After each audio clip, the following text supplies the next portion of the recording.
The Madame Alexander Doll Company was making black dolls way before a lot of the other companies were. In the early 20th century, most little girls only owned one doll, and if that doll were to break, it would be taken to a doll hospital. A lot of the reasons why I really love these mid-60s dolls is in many ways they are the last shining examples of the really high quality that you could have received from the Madame Alexander Doll Company at the time.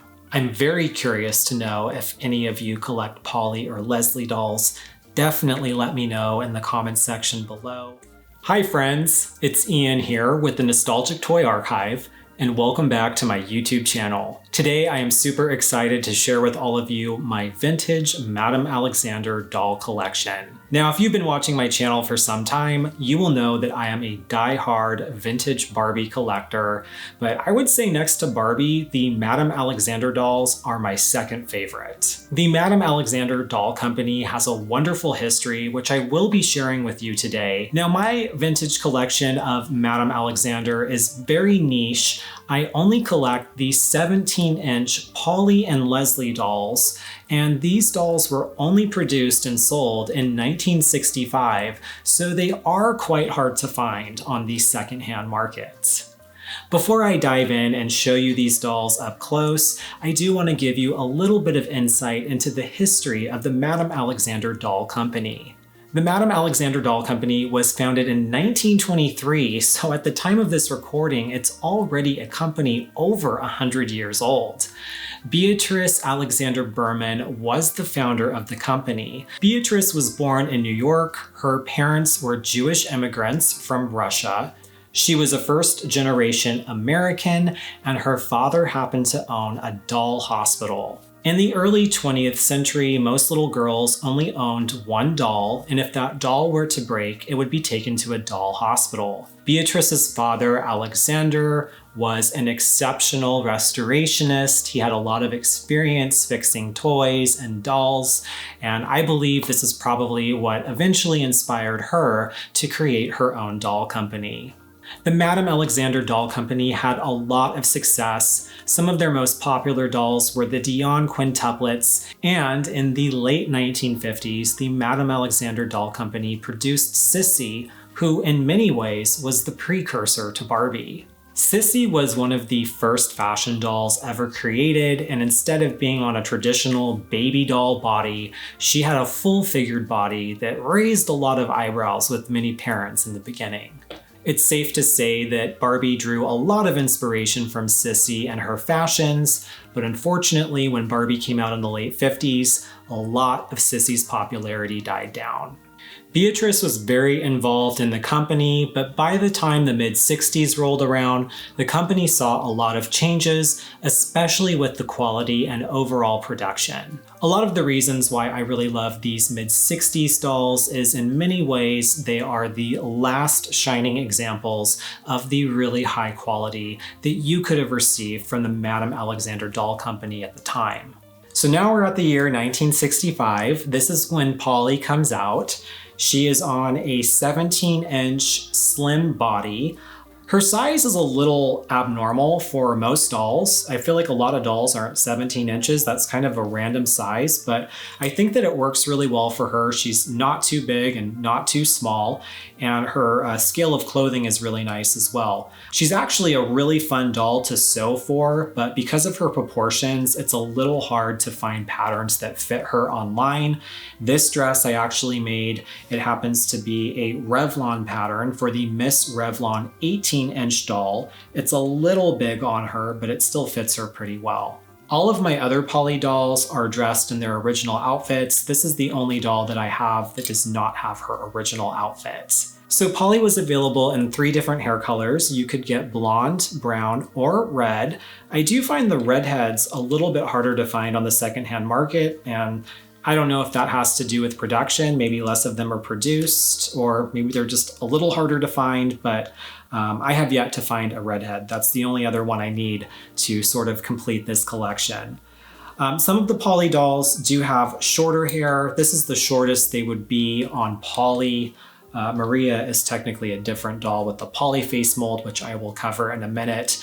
But for the actual Polly doll, This would be about as short as you would find her hair. But a lot of these bridal dolls, on the other hand, had very long hair and even a beehive that would be nested on top of the hair. A lot of the Polly dolls came in very traditional clothing. I find a lot of them in really frumpy looking Victorian dresses, which aren't my favorite. But this also happens to be a really fun era with Madame Alexander because there was more experimentation with the mod era as well. And Polly actually happens to be one of the first dolls in the company that had a mod wardrobe.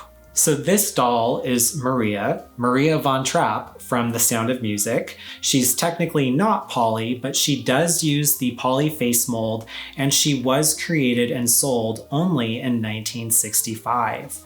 One thing that I think the Madame Alexander company did really well from a business standpoint was they got licensing agreements from a lot of motion pictures to be able to make dolls in the likeness of popular movies. They did an entire Gone with the Wind series. At one point, they even had a license from Disney to create and sell dolls based off of Disney movies at the Disney parks. So this Maria von Trapp doll is just one of the many examples of the business savvy ideas they had with creating dolls in the likeness of characters from movies. One thing I also want to note is the quality of clothing on these dolls. It's absolutely exceptional, and I know that a lot of people collect these dolls solely for the clothing itself. This Polly Bride doll is one of my favorites. She was actually the first Polly doll I ever purchased, and I got her for about $20, so she was a really good deal. She is unfortunately missing her shoes, and the veil that she has, unfortunately, is not her original veil. She came with this really cute bouquet, and she even had a really beautiful little ring on her finger, but unfortunately, I think my vacuum cleaner ate that up. There were a few versions of these bridal dolls that were made. This dress is a little bit more Victorian in my opinion, but there was a version of this doll that was in more of a modern bridal dress, and I really like that one, but it's very expensive. This is still a very cute doll and a really great example of just beautiful quality. And a lot of these dolls have really thick petticoats as well, which just allows the dress to be super full and extra fluffy. Her hair was not in great shape when I first got her, so I did do a lot of research as to how I could kind of reset her hair to its original style. I made little braids and stacked them on top of each other to give her a much more streamlined look with the beehive, but the beehive was actually more of a nest. You would kind of just take the hair and twirl it around, and it would kind of just nest on top of the head, but that's a very, very, very hard hairstyle to do, and I could not accomplish it on this doll, so I just did my own take on it, but she's a very beautiful doll. By far, my favorite doll in this collection happens to be Leslie. Now, Leslie does also use the Polly face mold, but she obviously is a black doll, and I think she's incredibly beautiful. The Madame Alexander Doll Company was making black dolls way before a lot of the other companies were. And just to give you some historical context, if you didn't grow up in the 60s, like I obviously didn't, this was during segregation and Jim Crow laws. So I can't help but thinking this was probably a little controversial for a doll company at the caliber and stature at that time that the Madame Alexander Company was at to be producing a black doll. I think it was wonderful, and I think that it needed to happen, but that was definitely not the societal norm at the time. So I just think that makes this doll extra special. And what's really special about Leslie is, unlike Polly, who only was produced in 1965, Leslie was continually made up until the 70s. The big difference with the later Leslies after 1965 is that they actually used the Elise face mold, and I am not as big of a fan of the Elise face mold. I just don't find it as cute as the Polly face mold. Polly was only produced until 1965, and Elise ultimately is the doll that replaced her in the following year. So there you have it, my friends.